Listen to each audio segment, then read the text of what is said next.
Hey everybody, welcome back to the channel. This time around, I've got something special. Recently, Fox News has been tripping over itself to avoid talking about climate change, which in its own is nothing new, but this case is really wild.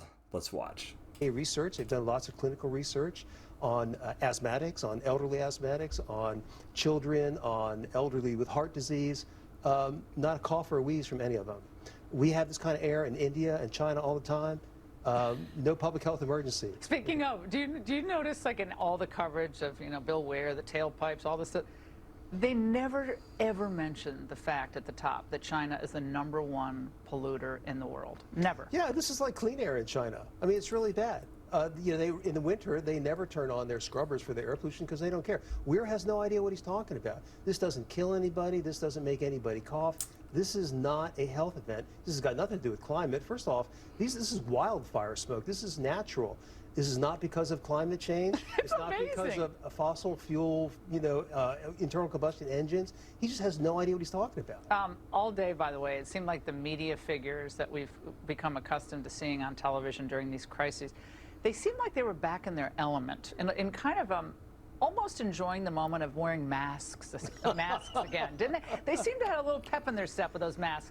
Now, they talked about the dangers of something called particulate matter from the smoke. Here's CNN earlier. Consider wearing a mask, and that is because of the particulate matter in the air. This is among the tiniest, most dangerous kind of pollutants, and it's the kind of thing found in this wildfire smoke. These particles are so small they can get into the lungs when you breathe them in, get into the bloodstream, and cause all kinds of health issues. Steve, we're back at the masks. Ramin Asqui is watching from heaven, by the way. Ramin, I know you are. Go ahead. Yeah, this is crazy. This is all particulate matter, but particulate matter was not a concern until EPA invented it as one in the 1990s, and they've been riding it, the Obama administration, now the Biden administration. Well, what is it? Is it a health concern? No, particulate matter is very fine soot. Well, you don't want to be breathing that in all day. They're just carbon particles. They're innocuous. Okay, by them, they're innocuous. There's nothing in them. They have no effect. EPA has all this testing on real live human beings that shows no effect. This is total junk science. So, first of all, wildfire smoke is very bad for you. Not to go into a whole lot of detail, because it just is kind of obvious if you've been waiting around in it. Long-term consequences versus short-term consequences, sure. You're not going to die immediately if you go out into it. However, being exposed to it does exacerbate long-term health problems. It's similar to, a lot of people have described it like smoking lots of cigarettes. It's sort of similar, except the chemicals are a little bit different and could do different things, but yeah, those sort of long-term health risks associated with smoking would be the similar types of risk associated with exposure to wildfire smoke.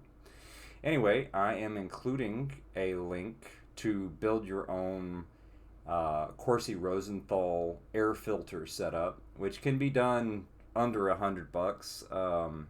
If you're in the wildfire smoke and you're inside of your home and you still find that you're not able to get rid of the smell, it might be a good idea to actually get some sort of a filtration fan that might help filter out the air for you. So, other than the fact that this guy is lying, first of all, I want to point out that he is one of the people that I talk about all the time. He is an agnotologist. He's a paid sophist and an expert of generating and creating ignorance. He knows precisely what to say to misdirect people to think about anything other than the main point of the problem. He's well known. He used to work for part of the organizations that denied that cigarette smoking caused cancer.